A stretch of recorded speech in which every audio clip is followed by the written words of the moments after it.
அர்ஜுன் அவரோட மனைவி மஞ்சு 15 வயசு பையன் சூரஜோட விவசாயம் பண்ணிட்டு இருந்தாரு. அர்ஜுன் ஒரு விவசாயி. ஆனா கொஞ்சம் வருஷங்களா அர்ஜுனோட அதிர்ஷ்டம் சரியா இருக்கல.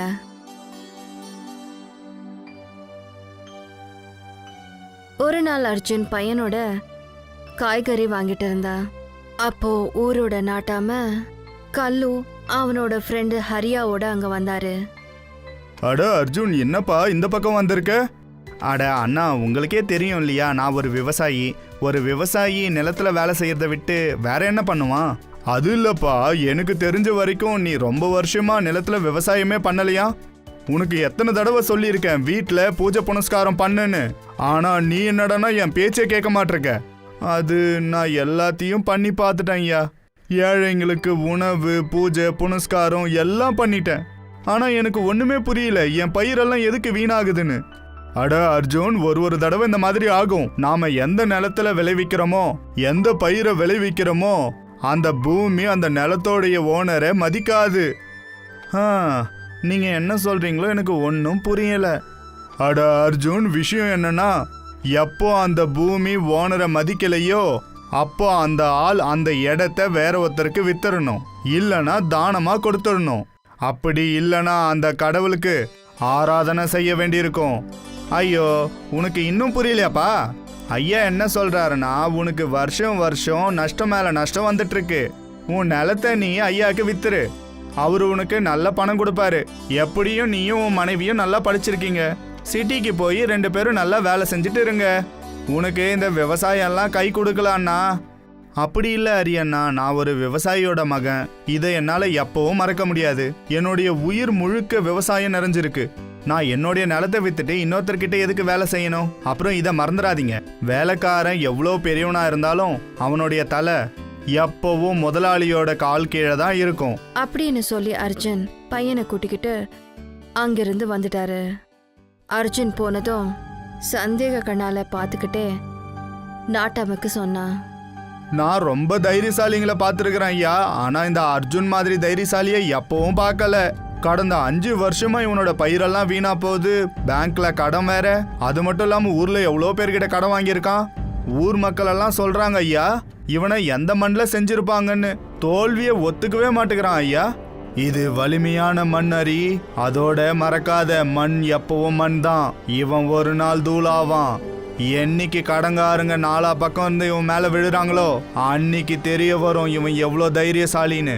ஆனா எனக்கு ஒரு விஷயம்தான் புரிய மாட்டிருக்குது ஐயா, நீங்க எதுக்காக அவன் நிலத்து மேல கண்ணு வச்சிருக்கீங்க? உங்ககிட்ட ஏகப்பட்ட பணம் இருக்கு, நீங்க யாருடைய நிலத்தை வேணாலும் வாங்கலாம். அவனுடைய ஜமீன்ல அப்படி என்னதான் இருக்கு நீங்க அவன் பின்னாடி சுத்திட்டு இருக்கீங்க? அவன் நிலத்துல நான் சாராயம் விற்க போறேன். இல்ல, நீங்க என்ன சொல்லிட்டு இருக்கீங்க ஐயா? உங்ககிட்ட கவர்மெண்ட் கொடுத்த லைசன்ஸ் ஏதாவது இருக்கா? ஆட முட்டாள், அவனுடைய நிலம் ஊர்ல இருந்து 20 கிலோமீட்டர் தள்ளி இருக்கு. காட்டு வழி ஆரம்பிக்கிறது அங்கிருந்து தான். அங்க அதிக ஆள் நடமாட்டம் இருக்காது. அதோட யாருக்கும் எந்தவித சந்தேகமும் வராது. அட அதை விடுங்க, இப்ப என்ன பண்றது? அவன் ஒத்துக்க மாட்டிருக்கான். அதே மாதிரி எந்த காரணத்துக்காகவும் நிலத்தை விற்க மாட்டான்னு சொல்றான். இப்ப நான் என்ன பண்ணணும்னா, அந்த பேங்க்காரங்களுக்கும் அர்ஜுனுக்கு கடன் கொடுத்தவங்களுக்கும் அவனால கடனை கொடுக்க முடியாதுன்னு புரிய வைக்கணும். இது ஆனதுக்கு அப்புறம் பாரு அவன் என்ன ஆகுறான்னு. நாட்டாம அந்த நாளுக்கு அப்புறம் கிராமத்து ஜனங்களுக்கு, பேங்க் மேனேஜருக்கு அர்ஜுனோட விரோதமா பேச ஆரம்பிச்சாரு. கொஞ்ச நாள்லயே அவங்க எல்லாம் நாட்டாமையோட பேச்ச நம்ப ஆரம்பிச்சாங்க. அர்ஜுன் திவால் ஆயிட்டான்னு நம்பினாங்க. அவ பணத்தை திருப்பி கொடுக்க முடியாதுன்னு நினைச்சாங்க. கடன் கொடுத்தவங்க அர்ஜுனை ரொம்ப தொல்லை பண்ண ஆரம்பிச்சாங்க. இப்போ நாங்க என்ன பண்றதுங்க? கடன் கொடுத்தவங்க முதல்ல தொந்தரவு பண்ண மாட்டாங்க, ஆனா இப்போ இவங்க எல்லாம் வீட்டுக்கே வந்துட்டாங்க. உங்களுக்கு தெரியுமா, நேத்து பேங்க் மேனேஜர் கூட போலீஸை கூட்டிக்கிட்டு இங்க வந்திருந்தாங்க. உங்க பத்தி தப்பா பேசிட்டு இருந்தாங்க. ஒருவேளை அந்த கடவுள் என்ன சோதிக்கிறாருன்னு நினைக்கிறேன். நீங்க உங்க ஒண்ணுக்கும் உதவாத அந்த வயலை வித்து இந்த கடனை அடைக்க கூடாதா? நாங்க எல்லாம் சிட்டிக்கு போய் வேலை பண்ணலாம். நீங்களும் படிச்சவங்க, நான் கூட படிச்சிருக்கேன். நாங்க 2 பேரும் கவலை இல்லாம வேலைக்கு போய் எங்க வாழ்க்கைய நடத்தலாம். இல்ல மஞ்சு, நான் எந்த காரணத்துக்காகவும் என்னுடைய நிலத்தை விற்க மாட்டேன். எனக்கு தெரியும் இதெல்லாம் தலைவரோட வேலைதான்னு. உனக்கு தெரியாது மஞ்சு, அந்த தலைவர் ரொம்ப நல்லவர் மாதிரி ஊர் முன்னாடி நடிச்சுக்கிட்டு இருக்காரு. ஆனா அவன் ரொம்ப கெட்ட மனுஷன். நீங்க என்ன சொல்றீங்க? ஊர் ஜனங்கள்லாம் நாட்டாமைய அப்படி பாராட்டுறாங்க. ஏன்னா அவனை பத்தி யாருக்கும் சரியா தெரியாது. அவன் நம்ம வம்சத்து நிலத்து மேல ரொம்ப நாளா கண்ணு வச்சிருக்கான். அவன் என் நிலத்துல சாராயம் விற்கலான்னு நினைக்கிறான். ஆனா நான் அதை எந்த காரணத்துக்காகவும் நடக்க விட மாட்டேன் அப்படின்னு சொல்லி அர்ஜுன் அவ பையன் சூரஜோட வயலு பக்கம் போனான். வயலுக்கு போய் அர்ஜுன் அவனோட அந்த நிலத்தை அர்ஜுன் அப்படியே பார்த்துட்டே இருந்தா. அப்பா, நாம ஒவ்வொரு வருஷமும் கஷ்டப்பட்டு பயிர் வைக்கிறோம். ஆனா மத்தவங்களுக்கு கிடைக்கிற லாபம் மாதிரி நமக்கு ஏன் கிடைக்கல? ஒண்ணு நம்ம பயிருக்கு நெருப்பு பிடிக்குது, இல்ல தண்ணி நிறையுது. இப்படியெல்லாம் ஏன் நடக்குது? கவலைப்படாத சூரஜ், இந்த முறை அப்படி ஆகாது. இந்த முறை நம்ம பயிரை ரொம்ப நல்லா பார்த்துக்கலாம். பயிர் விளைஞ்சு முடியிற வரைக்கும் வீட்டுக்கே போக வேண்டாம். அர்ஜுன் அப்படி சொல்லும் போதே அவ காதுல யாரோ ஒரு கிழவனோட குரல் கேட்டது. அர்ஜுன் திரும்பி பார்த்ததும் அவ முன்னாடி ஒரு வயசான ஆளு நின்னுட்டு இருந்தாரு. அவரோட தலை மேல ஒரு ரவுண்டான தொப்பி போட்டுட்டு இருந்தாரு. அந்த ஆளு காஸ்ட்லி கோட் ஒன்ன போட்டுட்டு இருந்தாரு. யார் நீங்க? மன்னிச்சிருங்க, உங்களை நான் இதுக்கு முன்னாடி பார்த்ததே இல்லை. என் பேரு சாந்தா பிரசாத். உங்க அப்பா என்ன சாந்தா பிரசாத்னு கூப்பிட்டுட்டு இருப்பான். உங்களுக்கு எங்க அப்பாவை தெரியுமா? வெறும் தெரியும் மட்டும் இல்ல, நானு அப்புறம் உன்னோட அப்பா நெருங்கிய நண்பர்கள். அட, நான் உங்களை எப்பவும் ஊர்ல பார்க்கலையே. அட, இந்த ஊரோடைய முட்டாள் ஜனங்க கூட வாழ எனக்கு விருப்பம் இல்லை. உனக்கு அங்க ஒரு வீடு தெரியுதுல்ல, நான் அங்கதான்ப்பா இருக்கேன். சாந்தாராம் சொன்னதோ அர்ஜுன் பக்கத்துல பார்க்க தொடங்கினா. அர்ஜுன் பார்த்தா அவனோட வயலுக்கு கொஞ்ச தூரத்துல ரொம்ப அழகான காட்டேஜ் ஒன்று இருந்தது. ஒருவேளை நீ வேலையில மூழ்கி இருக்கிறதுனால நான் இந்த பக்கம் வரும்போது நீ பார்க்கலன்னு நினைக்கிறேன். சரி, அதை விடு. இந்த வருஷம் என்ன போட்டிருக்க? இந்த வருஷம் நான் வேர்க்கடலை போடலான்னு இருக்கேன். ஆனா எனக்கு தெரியல விளையுமோ இல்லையோ. ஏன்னா என் மேல இந்த வருஷம் எவ்வளோ கடன் இருக்குன்னா இதுக்கு மேல யாரும் கடன் தர மாட்டாங்க. அது இருந்தா நான் பட்டணத்துக்கு போய் விதை வாங்கிட்டு வந்திருப்பேன். நான் உனக்கு உதவி செய்யறேன்ப்பா. இங்க பாரு, வேர்க்கடலை அப்புறம் கோதுமைய நம்ம நாட்டுல நிறைய விளைவிக்கிறாங்க. நீ உன் நிலத்துல எதை விதைக்கணும்னா அதனால நீ மார்க்கெட்ல பிராண்ட் பண்ணி விற்கணும். அந்த மாதிரி. நீங்க சொல்றது எனக்கு ஒன்றும் புரியல. நான் என்ன சொல்றேன்னா, இந்த வருஷம் உன்னோட தோட்டத்துல சோளத்தை வரை, அதுக்கப்புறம் நீ அதை பாப்கார்னா மாத்தி உன்னோட பேரை பிராண்டா வச்சு விற்பனை பண்ணு. என்ன நம்பு, கொஞ்ச வருஷத்திலேயே நீ எவ்வளவு பணக்காரன் ஆவனா இந்த ஊரை கூட வாங்கிடலாம் அப்படின்னு சொல்லி சாந்தா பிரசாத் அவங்க கொஞ்சம் சோள விதைகளை அவங்களுக்கு கொடுத்தாங்க. இது என்ன? இது ரொம்ப விலை உயர்ந்த சோளம் விதை. நீ எப்ப எல்லாம் இந்த விதைய விதைக்கிறியோ 7 மாசம் முடியறதுக்குள்ள இந்த பயிர் பெருசாயிடும் அப்படின்னு சொல்லி சாந்தா பிரசாத் அங்கிருந்து போயிட்டாரு. அப்பா, அப்படின்னா இந்த வருஷம் நாம சோளம் விதைய விதைக்கலாமா? நம்ம கிட்ட இதை விட்டா வேற எந்த வழியும் இல்லப்பா. அதே மாதிரி சாந்தா பிரசாத் சார் சொன்னதுல உண்மை இருக்கு இல்லையா? இப்போ விஷயம் என்னன்னா, அவரு வியாபாரத்துல எனக்கு புது வழி காட்டியிருக்காரு. அர்ஜுன் சாந்த பிரசாத் கொடுத்த சோளத்து விதைகளை நிலத்துல விதைச்சாரு. ஒரு வாரத்துக்கு அப்புறம் அர்ஜுன் பார்த்தா அவருடைய நிலத்துல சோளம் நல்லா வளர்ந்திருந்தது. இது எப்படி நடக்கும் சூரஜ்? நான் இந்த மாதிரி எப்பவும் விவசாயம் செஞ்சதில்ல. எனக்கு தோணுது இந்த சாந்தா பிரசாத் ஐயா ஏதாவது ஒரு விஞ்ஞானியா தான் இருக்கணும். என்ன? எனக்கு எதுவும் புரியலப்பா.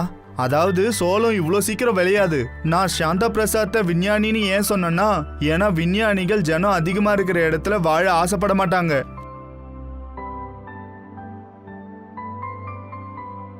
பதினஞ்சு நாட்களில் விதைச்ச சோளம் நல்லா செழிப்பா வளர்ந்திருந்தது.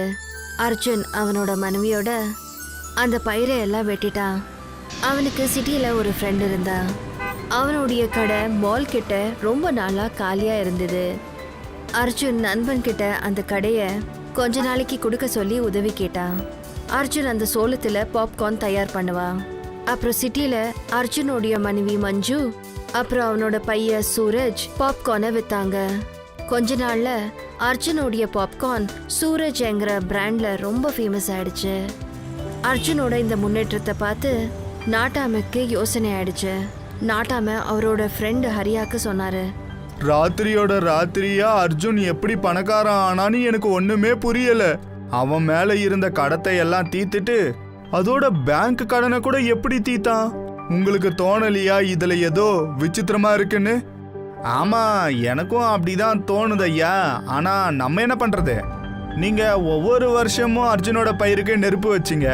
அப்படி இல்லைன்னா ஏதாவது கெமிக்கலை போட்டு அவன் பயிரை எல்லாம் வீணாக்கிட்டு இருந்தீங்க. அதோட இந்த முறையும் அதே மாதிரி தான் பண்ணீங்க. ஆனா உங்களுக்கு எந்த உபயோகமும் இல்லையே. அட, இதை யோசிச்சு யோசிச்சு என் தலை சூடாயிட்டு இருக்கு ஹரி. நான் வளர்ந்துருக்கிற சோளத்துக்கு நெருப்பு வைக்க ரொம்ப முயற்சி பண்ணேன். ஆனா அவனோட பயிர்ல நெருப்பு பிடிக்கல. நான் அதே மாதிரி பயிரை நாசம் பண்ற கெமிக்கலையும் போட்டேன். ஆனா அவனுடைய சோள பயிரை எந்த ஒரு கெமிக்கலும் எதுவுமே பண்ணல. இதுல ஏதோ வித்தியாசமா இருக்குன்னு தோணுது ஹரி. ஏன்னா எப்படி நடந்தாலும் 15 நாட்களுக்குள்ள சோளம் விளையாது. அவன் கண்டிப்பா ஏதோ மாய மந்திரம் செஞ்சிருக்கான். அப்படின்னா இன்னைக்கு ராத்திரி நம்ம அவன் தோட்டத்திலேயே படுத்துக்கலாம். அப்ப நமக்கு ஏதாவது விஷயம் தெரிஞ்சாலும் தெரியலாம் இல்லையா? நாட்டாம ஹரியாவோட அர்ஜுனோட வயலு பக்கம் போனாரு. அவங்க 2 பேரும் ராத்திரியில அர்ஜுனோட சோள தோட்டத்தை காவல் காத்துட்டு இருந்தாங்க. பாதி ராத்திரியில அவங்க 2 பேரும் ஏதோ பார்த்தாங்க. அத பார்த்து அவங்களோட ஆச்சரியத்துக்கு எல்லையே இருக்கல. அவங்க பார்க்கும்போதே அர்ஜுனோட வயல் கிட்ட ஒரு மைதானத்துல கலர் கலரா லைட்டுங்க தெரிஞ்சது. அந்த இடத்துல ஒரு அழகான காட்டேஜ் வந்துடுச்சு. அந்த காட்டேஜ்ல இருந்து ஒரு ஆளு திடீரென வந்தா. அவ கையில ஒரு கட்டை இருந்தது. அந்த ஆளு அந்த மரத்து கட்டையால பயிரை தொட்டதும் அந்த சோளத்து பயிறு ரொம்ப வேகமா வளர்ந்து நின்னது. ஹரி, நான் பார்த்தத நீயும் அங்க பாத்தியா? ஆமா, பார்த்தேன் ஐயா. இவன் யாரோ மந்திரவாதியா தான் இருக்கணும். இவன் தான் அர்ஜுனுக்கு உதவி பண்ணிருக்கணும்னு நினைக்கிறேன். இப்ப நாம என்ன பண்றது ஹரி? எனக்கு என்ன தோணுதுன்னா, நீங்க அர்ஜுன்கிட்ட நிலத்தை வாங்குற வேலையை விட்டுட்டு இங்க இருந்து வாயை மூடிட்டு வீட்டுக்கு போகணும்னு. அதுதான் உங்களுக்கும் எனக்கும் நல்லது. இல்ல, இந்த மந்திரவாதி யாருன்னு நான் கண்டுபிடிக்கணும். இவன் ஏன் அர்ஜுனுக்கு உதவி பண்றான்னு தெரியணும் அப்படின்னு சொல்லி அந்த நாட்டாம திடீரென்னு அந்த ஆளு கிட்ட வந்தாரு. அந்த ஆளு வேற யாரும் இல்ல, அவரு சாந்தா பிரசாத் தான். யார் நீ? அர்ஜுனுக்கு எதுக்காக உதவி பண்ற? உன்னுடைய கேள்வி அர்ஜுனுக்கு நான் ஏன் உதவி பண்றேன்னு இல்ல. கேள்வி என்னன்னா, நீ எதுக்கு அவனை கெடுக்கணும்னு முயற்சி பண்ற? உனக்கு வெக்கமா இல்ல?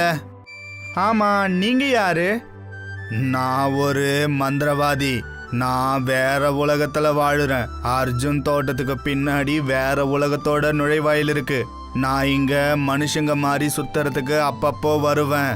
நான் ரொம்ப வருஷமாவே பார்த்துட்டு இருக்கேன் நீ பாவம் அவனுடைய பயிரை எப்படி நாசம் பண்ணன்னு. ஆனா இப்போ உன் கதை முடிஞ்சது அப்படின்னு சொல்லி சாந்தா பிரசாத் அவர்கிட்ட இருந்த கட்டையால 2 பேரையும் தொட்டாரு. அவங்கள தொட்டதும் நாட்டாம அரியா ஒரு சோளக்காட்டு பொம்மை ஆயிட்டாங்க. சாந்தா பிரசாத் சிரிச்சிட்டே சொன்னாரு, இனிமே நீங்க அர்ஜுன் தோட்டத்துக்கு காவல் காக்கணும், அவ்வளோதான் அப்படின்னு சொல்லி சாந்தா பிரசாத் அங்கிருந்து மறைஞ்சு போயிட்டாரு. அப்புறம் அர்ஜுன் அதுக்கப்புறம் சாந்தா பிரசாத சந்திக்கவே இல்லை. அவருக்கு தெரியவே இல்லை சாந்தா பிரசாத் நிஜத்துல யாருன்னு. ஆனா அர்ஜுனோட சோளத்து பயிறு இப்ப கூட அதே வேகத்துல வளர்ந்து தயாராகுது. அப்புறம் அர்ஜுனோட அந்த சூரஜ் பேர்ல இருக்கிற பாப்கார்ன் பிராண்ட் நாடு பூரா ஃபேமஸ் ஆயிடுச்சு. அப்புறம் அர்ஜுன் இப்ப கூட சோளத்து வயல்ல வேலை பாக்குறாரு. சுனில், ஆசிப் 2 பேரும் நண்பர்கள். 2 பேரும் ஒரே கிராமத்துல தான் இருக்காங்க. 2 பேரும் ஒன்னா மூங்கில் வெட்ட போவாங்க. நாம இப்ப காட்டுல இருக்கிற அடர்ந்த பகுதிக்கு போக போறோம். அங்க பெரிய மூங்கில் காடு இருக்குதுன்னு சொல்றாங்க. ஆனா அங்க போகணும்னா நாம இந்த நதிய கடந்து போகணும்ல.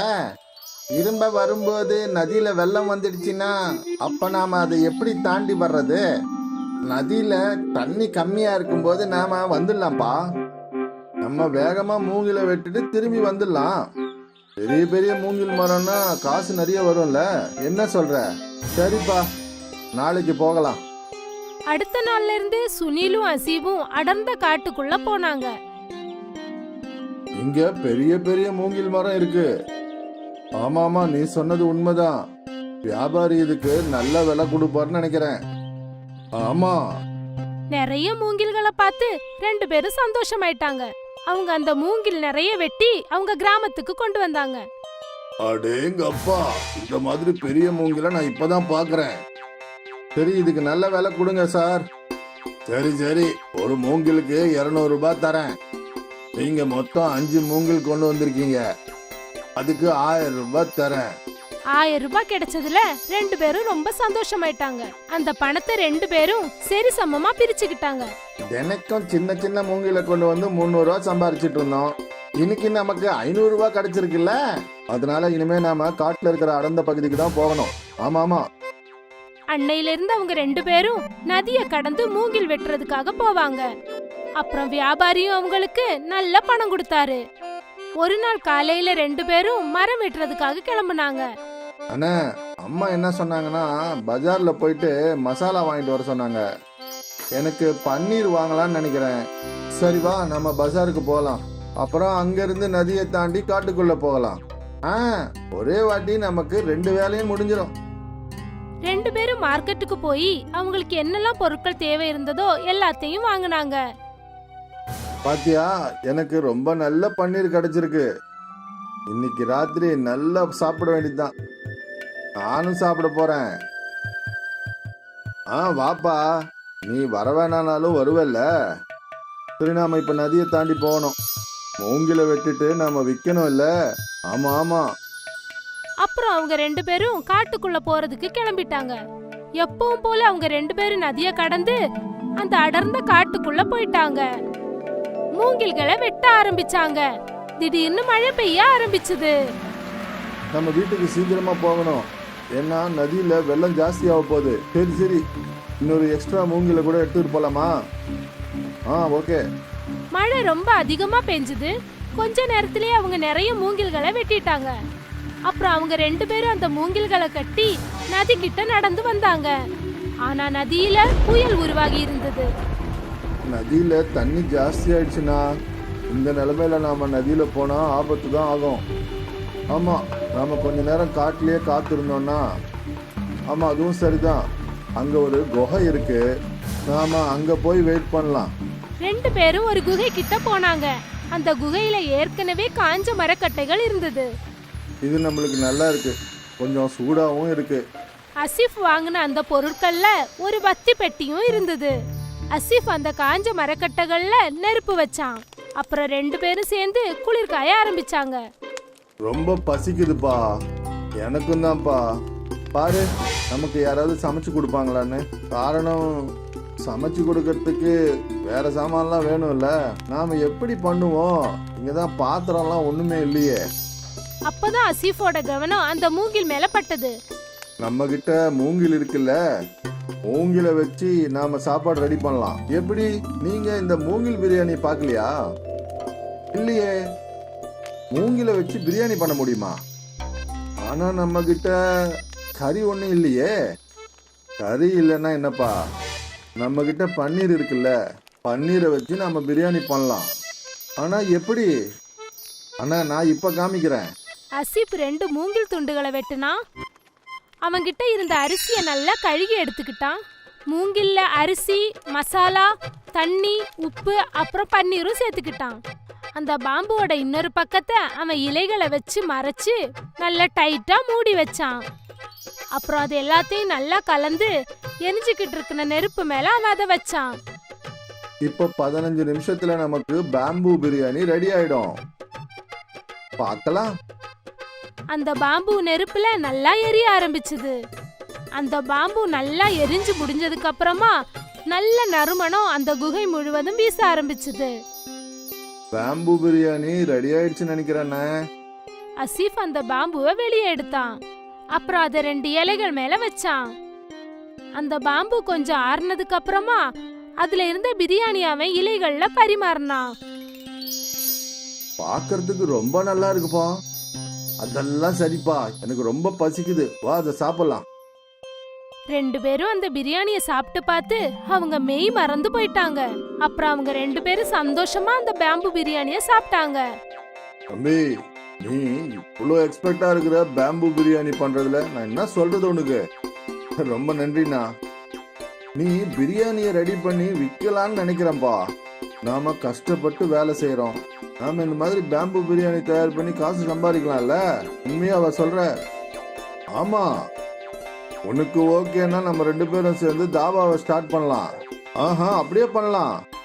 மழை குறைஞ்ச உடனே நதியில தண்ணியும் குறைஞ்சு போயிடுச்சு. அப்புறம் 2 நண்பர்களும் எல்லா மூங்கில்களையும் எடுத்துக்கிட்டு அவங்க வீட்டுக்கு போயிட்டாங்க. ஆனா அன்னைக்கு அவங்க அந்த மூங்கில விக்கல. அடுத்த நாள் அசீபும் சுனிலும் கிராமத்தோட நடுவுல அவங்களோட கடைய ஓபன் பண்ணாங்க. கிராமத்து ஜனங்க ஆச்சரியமா பார்த்தாங்க. இவங்க 2 பேரும் சேர்ந்து மூங்கில் வச்சு என்ன பண்றாங்கன்னு. தம்பி, இது என்னப்பா? இது பேம்பு பிரியாணி, பன்னீர் வச்சு செய்யறது. பேம்பு பிரியாணியா? எனக்கு ஒரு பிளேட் தா தம்பி. கிராமத்து ஆளுங்க முதல் தடவையா அந்த பம்பு பிரியாணிய சாப்பிடுறாங்க. ஆசிப் பாய், பிரியாணி சூப்பரா இருக்குதுப்பா. இந்த மாதிரி பிரியாணிய நான் இது வரைக்கும் என் வாழ்க்கையில சாப்பிட்டதே இல்ல. சூப்பர்பா. அசீபோடையும் சுனிலோடையும் அந்த பம்பு பிரியாணி கிராமம் மொத்தம் ஃபேமஸ் ஆயிடுச்சு. கஸ்டமர்ஸ் லைன்ல நின்னு அந்த பம்பு பிரியாணி சாப்பிடுறதுக்காக வந்தாங்க. அசீப் சுனிலோட வருமானம் பல மடங்கு அதிகமாச்சு. அப்புறம் என்ன, சுனிலும் அசீபும் மூங்கில்களை வெட்டுறதை விட்டுட்டு பம்பு பிரியாணி செய்ய ஆரம்பிச்சாங்க.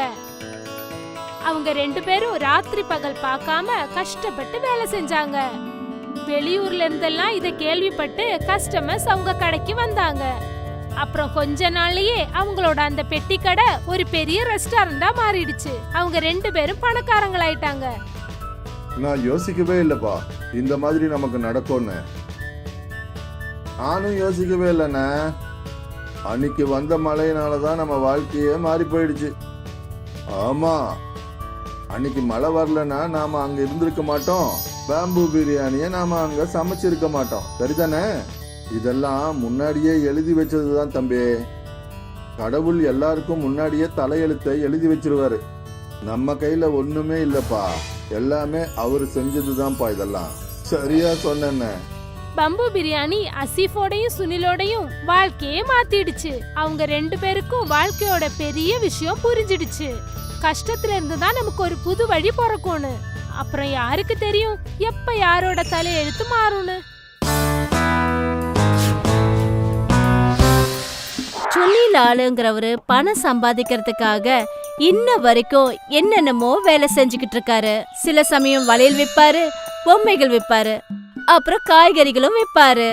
ஆனா பாவம், அவர் எதை வித்தாலும் பாவம் அவருக்கு நஷ்டம் தான் ஏற்படும். இப்ப சுன்னிலால் என்ன பண்ணாருன்னா புது வேலைய ஆரம்பிச்சாரு. அவரு கிராமத்துல இருக்கிற ஸ்கூல் வாசல்ல அவரு ஒரு பானிபூரி கடைய ஆரம்பிச்சாரு. பசங்களா வாங்க வாங்க வாங்க, வந்து நல்ல ருசியான பானிபூரி சாப்பிடுங்க. வாங்க வாங்க. தினமும் ஸ்கூல் முடிஞ்சதுக்கு அப்புறமா எல்லா பசங்களும் ஒன்னா சேர்ந்து அவரோட கடைக்கிட்ட போய் நிப்பாங்க. எனக்கு ஒரு பிளேட் பானிபூரி வேணும். இல்ல, எனக்கு முதல்ல கொடுங்க. அட நில்லுங்க நில்லுங்க, நல்ல பானிபூரி உங்களுக்கு ஒண்ணா தரேன். சுன்னிலாலோட இந்த பானிபூரி கடை எல்லா பசங்களுக்கும் தினமும் ஒன்னா சந்திக்கிற இடமா மாறிடுச்சு. சுன்னிலாலும் பசங்க எல்லார்கிட்டயும் ரொம்ப அருமையா பேசி அவங்க கிட்ட இருந்து எல்லா விஷயத்தையும் தெரிஞ்சுப்பாரு. சரி சொல்லுங்க, உங்களுக்கு நாளைக்கு யார் யாருக்கு பானிபூரி வேணும்? இந்தா ரவி, உனக்கு இன்னொரு பானிபூரி. இன்னைக்கு நீ ரொம்ப சந்தோஷமா இருக்கல்ல? ஆமா, இன்னைக்கு என்னுடைய அம்மா எனக்கு புதுசா கோல்ட் செயின் வாங்கி கொடுத்தாங்க. இங்க பாருங்க. ரவியோட கழுத்துல இருக்கிற அந்த தங்க செயினை பார்த்ததும் சுன்னிலாலோட கண்ணு பெருசா ஆயிடுச்சு. அன்னைக்கு அவரு ரவிக்கு நிறைய பானிபூரிய சாப்பிடறதுக்காக கொடுத்தாரு. அண்ணன் போதுண்ணா, எனக்கு வயிறே நிறைஞ்சு போச்சு. எவ்வளோ காசு ஆச்சு? 100 ரூபாய் தான்ப்பா. 100 ரூபாவா? அண்ணா, என்கிட்ட வெறும் 20 ரூபாய் தான் இருக்கு. ஒன்னும் பிரச்சனை இல்ல, உன்னுடைய செயினை கழட்டி கொடுத்துரு. நான் இனிமே உன்னை காசு கேட்க மாட்டேன். பாவம் அந்த சின்ன பையன் ரவியும் தன்னோட கோல்டு செயினை எடுத்து அந்த சுன்னிலால் கையில கொடுத்தான். இதே மாதிரி ரொம்ப நாளா சுன்னிலால் என்ன பண்ணாருன்னா சின்ன பசங்களை ஏமாத்தி அவங்க கிட்ட இருந்த விலையுயர்ந்த பொருட்களை வாங்கி அவங்கள முட்டாளாக்கினாரு. ஒரு நாள் ரவி ஸ்கூலை விட்டு நேரா வீட்டுக்கு போக ஆரம்பிச்சான். அப்ப சுன்னிலால் என்ன பண்ணாருன்னா அவனை நிறுத்தினாரு. என்னாச்சு ரவி, இன்னைக்கு நீ பானிபூரி சாப்பிடலையா? வேண்டாம், நான் தினமும் பானிபூரி சாப்பிடக்கூடாது. ஏன்னா அம்மா எனக்கு பணம் கொடுக்கல. பைசாவுக்கு அர்ஜென்ட் என்ன இருக்கு? பைசாவை நாளைக்கு கொடுக்கலாம் நீ. நிச்சயமாவா? சுன்னிலாலோட இந்த பேச்ச கேட்டதுக்கு அப்புறம் ரவி மறுபடியும் பானிபூரி சாப்பிட ஆரம்பிச்சான். உங்க அம்மா உனக்கு பைசா கொடுக்கலன்னா நீ வீட்ல திருடு. சுன்னிலால் இப்படி சொன்னதுக்கு அப்புறமா அவர் சொன்னது எல்லாமே அந்த ரவியோட மனசுல பதிஞ்சிடுச்சு. மறுநாள் ரவி என்ன பண்ணான்னா அவங்க வீட்ல இருந்து பணத்தை திருட ஆரம்பிச்சான். அவன் திருடும்போது அவங்க அம்மா அவனை கையும் களவுமா பிடிச்சாங்க. ரவி, நீ எதுக்காக இப்படி பைசா திருடுற? அம்மா, என்கிட்ட அந்த பானிபூரி விக்கிற அண்ணன் தான் சொன்னாரு, ஒருவேளை அம்மா உனக்கு பணம் கொடுக்கலன்னா நீ வீட்ல இருந்து திருடிடுன்னு. ஆமா, நீ போட்டிருந்த தங்க செயின் எங்க இருக்கு? நான் அந்த செயினை பானிபூரி விக்கிறாரே அந்த அண்ணன் கையில கொடுத்துட்டேன். கண்ணா, இந்த மாதிரி திருடுறது பெரிய தப்பு, புரிஞ்சுக்கோ. ரவி சொல்றதெல்லாம் கேட்ட உடனே அவங்க அம்மாவுக்கு ரொம்ப கஷ்டமாயிடுச்சு. மறுநாள் ஸ்கூல் முடிஞ்சு ரவி அந்த பானிபூரி கடைக்கிட்ட போய் பானிபூரி சாப்பிடறதுக்காக போனான். அப்போ எப்பவும் போல சுன்னிலால் என்ன பண்ணாருன்னா ரவிக்கு பானிபூரி சாப்பிடறதுக்காக கொடுத்தாரு. இந்தா இன்னொரு பானிபூரி. ஆனா நீ பைசாவை வீட்ல திருடினியா இல்லையா? ஆமா அண்ணா, இத பாருங்க. 2000? ஓ, சூப்பர் சூப்பர், வெரி குட், நல்ல வேலை செஞ்ச. நீ நாளைக்கு உங்க அம்மா வைக்கிற பணத்தை இன்னும் கொஞ்சம் அதிகமாவே கொண்டு வந்துடு. பானிபூரி நிறைய தர உனக்கு. சுன்னிலால் ரவி கையில இருந்த பணத்தை வாங்கின உடனே அங்க மஹிமா வந்து சேர்ந்தா. சுன்னிலால கையும் களவுமா பிடிச்சா. ஓஹோ, நீதான் அந்த மோசமான பானிபூரிக்காரனா? என் பையன் கிட்ட இருந்து தங்க செயினை திருடி இருக்க, அப்புறம் அவன் கிட்ட திருடுறதுக்கு வேற சொல்லி கொடுத்திருக்கியா? இல்ல இல்ல, என்ன மன்னிச்சிருங்க. இதோ உங்க பணம், உங்க தங்க செயின். இதை எடுத்துக்கிட்டு என்ன கொஞ்சம் விட்டுடுங்களேன். நான் இங்க இருந்து எங்கேயாவது தூரமா போயிடுறேன். இனிமே உங்க மூஞ்சில கூட நான் வந்து முழிக்கவே மாட்டேன். உன்னை போலீஸ் கிட்ட கொண்டு போறதுதான் சரியான பனிஷ்மெண்ட். அதுக்கப்புறம் என் பையன் கிட்ட நீ நடந்துக்கிட்ட மாதிரி எந்த பசங்க கிட்டயும் நீ நடந்துக்க மாட்டல. இந்த கதையில இருந்து நாம 2 பாடத்தை கத்துக்கிட்டோம். அதாவது ஏமாத்துறவனுக்கும் தப்பு செய்யறவனுக்கும் அவன் செய்யற தப்புக்கு நிச்சயமா தண்டனை கிடைச்சே ஆகும். 2வது பாடம் என்னன்னா, நாம நம்ம பசங்களை மோசமானவங்க கிட்ட இருந்து காப்பாத்திக்கிறதுக்காக நாம நல்ல விஷயங்களை நம்ம பசங்களுக்கு புரிய வைக்கணும்.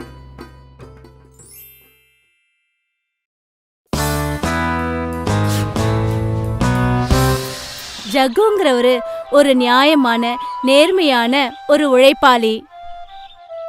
ஆனா அவரு ரொம்ப ஏழ்மையானவரு.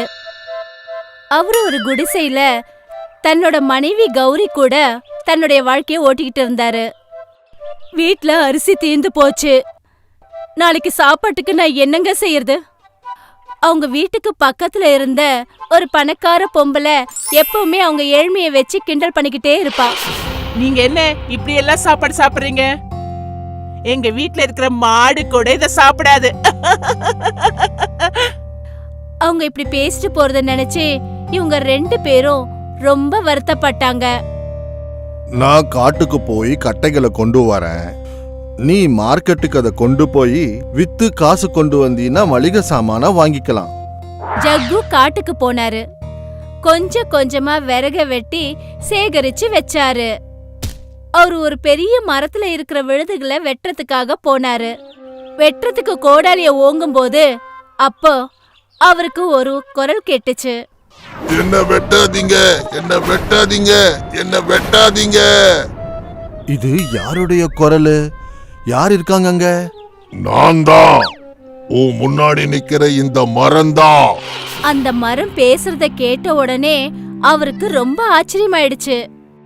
ஜக்கு அந்த மரத்துக்கிட்ட என்ன சொன்னாருன்னா, ஒருவேளை நான் உன்னை வெட்டாம போனா சந்தைக்கு போய் நான் எதை விற்க முடியும்? அவரு கையில அரிசி வாங்குறதுக்கு கூட காசு இல்ல அப்படின்னு சொன்னாரு. நான் ஒரு மாயா மரம். நான் உன்னுடைய தேவைகள் எல்லாத்தையும் தீர்த்து வைப்பேன். நீ உனக்கு என்ன வேணும்னு கேட்டா அதை நான் கொடுப்பேன். மரம் அப்படி சொன்னதும் கொஞ்ச நேரத்துக்குள்ள அந்த இடத்துல நிறைய அரிசி, பருப்பு மாவு இதெல்லாம் வந்துடுச்சு. அத பார்த்ததும் ஜக்குவுக்கு ரொம்ப சந்தோஷம். ரொம்ப நன்றி மாயா மரமே, நீ எனக்கு தேவையானது எல்லாத்தையும் கொடுத்துட்ட. ஒரு மாசத்துக்கு தேவையான மளிகை சாமான பார்த்து கௌரிக்கு ரொம்ப சந்தோஷமாயிடுச்சு. இனிமே நாம பட்னியா இருக்க வேண்டிய அவசியமே இல்ல. அந்த சமயம் பக்கத்து வீட்டுக்காரி வந்தா.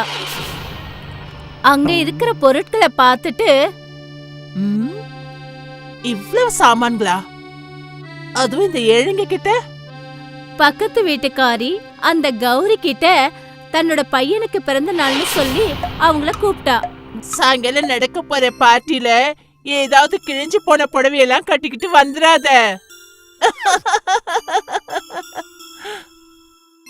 ஆனா கௌரி கிட்ட பாவம் நல்லதா ஒரு புடவை கூட இல்ல. அதனால அவ ரொம்ப சோகமாகி அழ ஆரம்பிச்சிட்டா.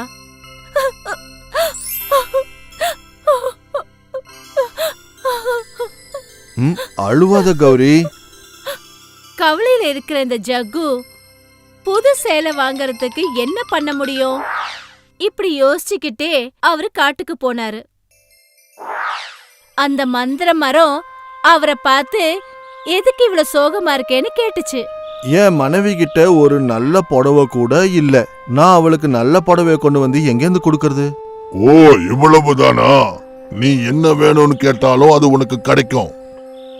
அந்த மந்திர மரம் இப்படி சொன்னதும் அந்த இடத்துல ஒரு புது புடவை வந்துச்சு. ஜக்கு அந்த புது புடவைய பார்த்ததும் ரொம்ப சந்தோஷப்பட்டாரு. அவர் அந்த மரத்துக்கு தன்னோட நன்றிய சொல்லிட்டு அந்த புடவைய தன் கையில எடுத்துக்கிட்டு அவர் வீட்டுக்கு போயிட்டாரு. புது புடவைய பார்த்ததும் கௌரிக்கு ரொம்ப சந்தோஷம். அந்த புது புடவைய கட்டிக்கிட்டு அவ ஜக்கு கூட சேர்ந்து பக்கத்து வீட்டுல நடக்கிற பார்ட்டிக்கும் போனா. கௌரி அழகான புடவை கட்டியிருக்கிறத பார்த்துட்டு அந்த பார்ட்டிக்கு வந்த எல்லா விருந்தாளிகளும் கௌரிய பாராட்டுனாங்க. இந்த புடவையில பாக்குறதுக்கு நீ ரொம்ப அழகா இருக்க. கௌரிய எல்லாரும் பாராட்டுறத பார்த்து அந்த பக்கத்து வீட்டுக்காரிக்கு பொறாம ஜாஸ்தி ஆயிடுச்சு. நான் என்ன நினைச்சேன்னா, எல்லாரும் இவங்களோட ஏழ்மைய பார்த்து எல்லாரும் அவளை கிண்டல் பண்ணுவாங்கன்னு நினைச்சேன். ஆனா இவங்க எல்லாரும் என்னடனா இவள பாராட்டிக்கிட்டு இருக்காங்க. பொறாம பிடிச்ச அந்த பக்கத்து வீட்டுக்காரி அவளோட தங்க வளையல மறைச்சு வச்சுட்டா. அப்புறம் கௌரி தான் அந்த தங்க வளையல திருடிட்டான்னு பழி அவ மேல போட்டுட்டா. அது மட்டும் இல்லாம எல்லாரும் முன்னாடியும் அவளை அவமானப்படுத்தி பேசினா. பாருங்க பாருங்க, இந்த கௌரி என்னுடைய வளையல திருடிட்டா.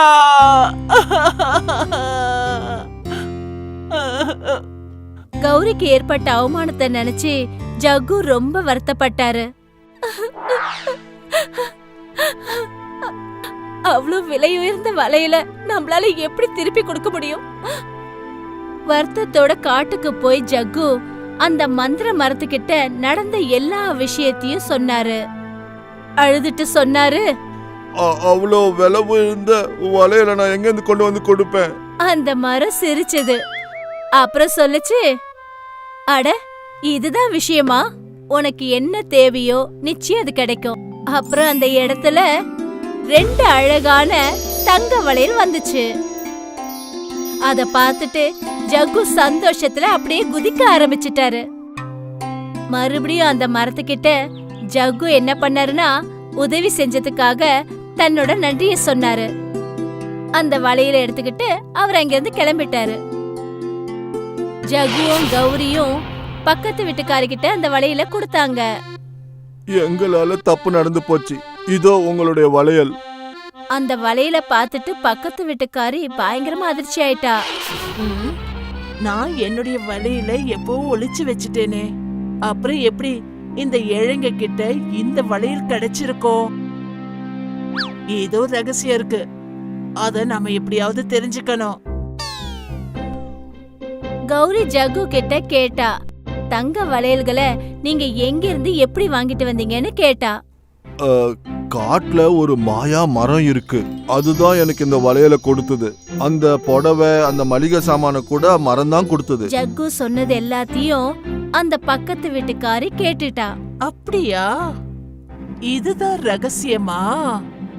அப்படின்னா நானும் அந்த மந்திர மரத்துக்கிட்ட தங்கம், வெள்ளி, வைரம், வைடூரியம் எல்லாத்தையும் கேட்டு அதுகிட்ட இருந்து வாங்கி ரொம்ப பெரிய பணக்காரியா ஆயிடுவேன். மறுநாள் அந்த ஜகுவை பின்தொடர்ந்து அந்த பக்கத்து வீட்டுக்காரி போனா. அந்த மரம் கிட்ட வரைக்கும் போயிட்டா. அந்த இடத்துல ஜக்கு அந்த மரத்துக்கிட்ட பேசுறது எல்லாத்தையுமே அவ தூரமா நின்னு கவனிச்சா. ஜக்கு அந்த இடத்த விட்டு போனதுக்கு அப்புறம் அந்த பக்கத்து வீட்டுக்காரி அந்த மரத்துக்கிட்ட போனா. மந்திர மரமே, இங்க பாரு, நான் கேக்குறது எல்லாத்தையும் உடனே நீ கொடுத்தாகணும். அப்படி அவ கேட்ட உடனே அந்த மரம் என்ன பண்ணுச்சுன்னா, அவ கேட்ட மாதிரி தங்க நெக்லஸ் அந்த இடத்துல கொடுத்துச்சு. பக்கத்து வீட்டுக்காரி இத பார்த்துட்டு சந்தோஷத்துல பைத்தியமாயிட்டா. ஆனா அந்த நெக்லஸ் அவ கழுத்துல போட்ட உடனேயே அந்த நெக்லஸ் பாம்பா மாறிடுச்சு. அவ அந்த பாம்பை பார்த்துட்டு பயந்து கத்த ஆரம்பிச்சிட்டா. அவ அந்த பாம்பை கழுத்துல இருந்து தூக்கி போட்டுட்டா. அப்புறம் அவ அந்த மந்திர மரத்தை பார்த்து கேட்டா, எதுக்காக பாம்பை கொடுத்தேன்னு. ஆனா ஜக்குக்கு மட்டும் அவர் ஆசைப்பட்ட பொருட்கள் எல்லாத்தையும் கொடுத்தேன்னு கேட்டா. அதுக்கு அந்த மரம் என்ன சொல்லுச்சுன்னா, ஜக்கு பாவம், அவருக்கு தேவையான பொருட்களை மட்டும்தான் கேட்டாரு. அது அவருக்கு ரொம்ப அவசியமான பொருட்கள்னு சொல்லுச்சு. ஆனா பக்கத்து வீட்டுக்காரி பேராசைப்பட்டு பொருட்களை கேட்க ஆரம்பிச்சிட்ட. பேராசை பெரும் நஷ்டங்கிற மாதிரி உனக்கு பாம்ப கொடுத்தேன்னு சொல்லுச்சு. இத கேட்டதுக்கு அப்புறம் அந்த பக்கத்து வீட்டுக்காரி ரொம்ப கோவமாயிட்டா. நான் உன்னை எரிக்க போறேன்.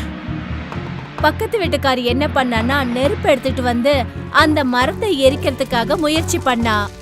ஆனா அந்த மரம் எரியவே இல்ல. அதுக்கு பதிலா பக்கத்து வீட்டுக்காரி கட்டியிருந்த சேலையில நெருப்பு எரிய ஆரம்பிச்சிடுச்சு. அவ தன்னை காப்பாத்திக்கிறதுக்காக இங்கேயும் அங்கேயும் பயந்து ஓட ஆரம்பிச்சா. இந்த கதையிலிருந்து நாம என்ன தெரிஞ்சுக்கிட்டோம்னா, அதாவது நியாயமா, நேர்மையா, உண்மையா உழைச்சோம்னா அவங்களுக்கு தேவையான எல்லா பொருட்களும் நிச்சயமா கிடைக்கும். ஆனா பேராசை பிடிச்சவங்களுக்கு நிச்சயமா எதுவும் கிடைக்காது. ஏன்னா பேராசைக்கு எந்த ஒரு முடிவும் இல்ல. பேராசை அதிகமா ஆயிடுச்சுன்னா அவங்களுக்கு ஆபத்தும் அதிகமாயிடும். இதுதான் பக்கத்து வீட்டுக்காரிக்கு நடந்துச்சு.